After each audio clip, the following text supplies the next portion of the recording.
মেয়ে ছেলেকে বললাম ছাগল বেশি ফেলি বাড়ির মেয়ে তো কথা শোনে না, চারদিকের বাচ্চা দেয়, তিনটি মরি যায়, একটা মরা মরা অবস্থায় থাকে।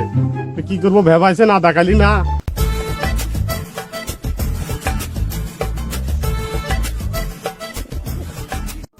ও চাচা, কোথায় যাচ্ছেন?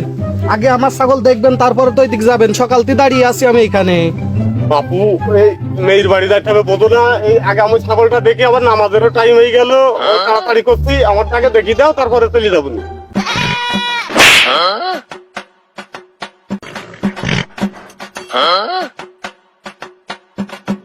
ভাইস্তে হচ্ছে ছাগল তুমি কত করে নিছো গো? সবার সাথে তো 550 করে নিচ্ছি, তুমি বাবু 500 টাকা দিও। টাকা দিল বাড়িওয়ালা 100 টাকা, এ টাকায় কি হবে নি? বুঝলি কই দেখি কি হয় না হয়। ভাইস্তে কম টম নিলে হয় না গো? না চাচা, কম টম নেওয়া যাবে না। এ হলো ভাইস্তে, তোমার কথা হইলো আমার কথা হইলো, এ হচ্ছে তুমি 100 টাকা যা হয় তুমি তাই দাও।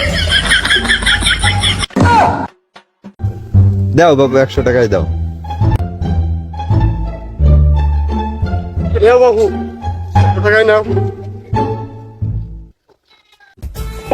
खत्म बाय बाय